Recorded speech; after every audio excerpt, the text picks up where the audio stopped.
നിലമ്പൂർ ഉപതെരഞ്ഞെടുപ്പിൽ എൽഡിഎഫ് സ്ഥാനാർത്ഥി എം സ്വരാജ് നാമനിർദ്ദേശ പത്രിക സമർപ്പിച്ചു. ഉപവരണാധികാരി എം.പി. സിന്ധുവിന് മുൻപാകെയാണ് നാമനിർദ്ദേശ പത്രിക നൽകിയത്. മുഖ്യമന്ത്രി പ്രചാരണത്തിനെത്തിയത് പ്രവർത്തകരിൽ ആവേശമായെന്ന് സ്വരാജ് പറഞ്ഞു.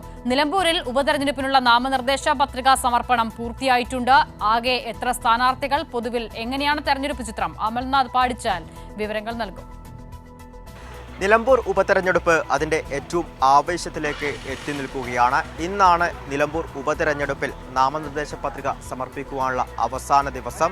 നിലവിലെ കണക്കനുസരിച്ച്, അതായത് ഏറ്റവും അവസാനം പുറത്തുവരുന്ന കണക്കിൽ 17 നാമനിർദ്ദേശ പത്രികകളാണ് സമർപ്പിച്ചിട്ടുള്ളത്. അതിൽ LDF, UDF, NDA, Trinamool Congress, SDPI, Shiv Sena സ്ഥാനാർത്ഥികൾ ആണ് പത്രിക സമർപ്പിച്ചിട്ടുള്ളത്. ഒപ്പം തന്നെ ഡെമ്മി സ്ഥാനാർത്ഥി ഉൾപ്പെടെയാണ് ഇത്തരത്തിൽ 17 നാമനിർദ്ദേശ പത്രിക ലഭിച്ചത്. ഒപ്പം തന്നെ അൻവർ സാദത്ത് എന്ന ഒരു സ്വതന്ത്ര സ്ഥാനാർത്ഥിയും പത്രിക നൽകിയിട്ടുണ്ട്. ഒപ്പം 3 മുന്നണികൾക്കും, അതായത് LDF, UDF, NDA എന്നിങ്ങനെ 3 മുന്നണികൾക്കും അപരന്മാർ ഇല്ല എന്നും നമുക്ക് ഈ കണക്കിൽ നിന്നും മനസ്സിലാക്കുവാൻ വേണ്ടി സാധിക്കുന്നു. ഇനി ഈ നാമനിർദ്ദേശ പത്രിക ലഭിച്ച സാഹചര്യത്തിൽ ആരൊക്കെയാണ് സ്ഥാനാർത്ഥികൾ എന്ന് വോട്ടർമാർക്ക് വ്യക്തമായ രീതിയിൽ ഒരു ചിത്രം ലഭിച്ചിട്ടുണ്ട്. ഇനി ഇതിൽ സൂക്ഷ്മ പരിശോധന നടക്കേണ്ടിയിരിക്കുന്നു. ഒപ്പം തന്നെ ഈ നാമനിർദ്ദേശ പത്രിക അത് പിൻവലിക്കുവാനുള്ള സമയമുണ്ട്. അതൊക്കെ കഴിഞ്ഞാൽ മാത്രമേ എത്ര സ്ഥാനാർത്ഥികൾ മത്സരത്തിൽ ഉണ്ടാകും എന്നതുമായി ബന്ധപ്പെട്ടൊരു വ്യക്തമായ കാര്യങ്ങൾ അല്ലെങ്കിൽ വ്യക്തമായ ചിത്രം ലഭിക്കുകയുള്ളൂ. എന്തു തന്നെയായാലും സ്ഥാനാർത്ഥികൾ അവിടെ പ്രചരണ പരിപാടികളൊക്കെ തന്നെ ആവേശത്തോടെ മുന്നോട്ട് കൊണ്ടുപോകുന്ന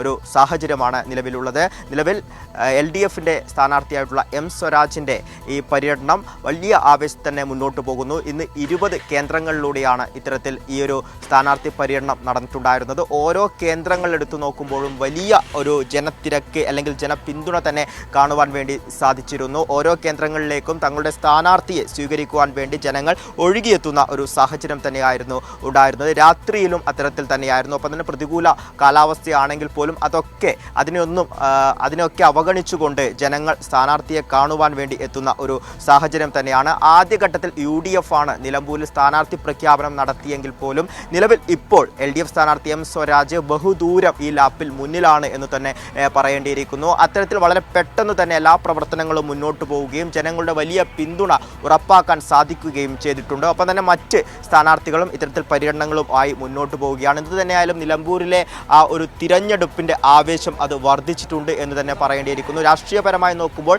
വലിയ പ്രാധാന്യമുള്ള ഒരു തിരഞ്ഞെടുപ്പ് കൂടിയാണ് നിലമ്പൂരിലെ ഉപതിരഞ്ഞെടുപ്പ് എന്ന് തന്നെ പറയേണ്ടിയിരിക്കുന്നു. അതിനാൽ തന്നെ ആ തിരഞ്ഞെടുപ്പിനെ അത്തരം ഗൗരവത്തിൽ തന്നെയാണ് എല്ലാ മുന്നണികളും കാണുന്നത്. അതിനാൽ തന്നെ ഇതിൻ്റെ ആവേശത്തിൽ ഒട്ടും കുറവില്ല എന്നതുകൂടി പറയേണ്ടിയിരിക്കുന്നു. ശരി, അമൽനാഥ് പാടിച്ചാലാണ് വിവരങ്ങൾ നൽകിയത്.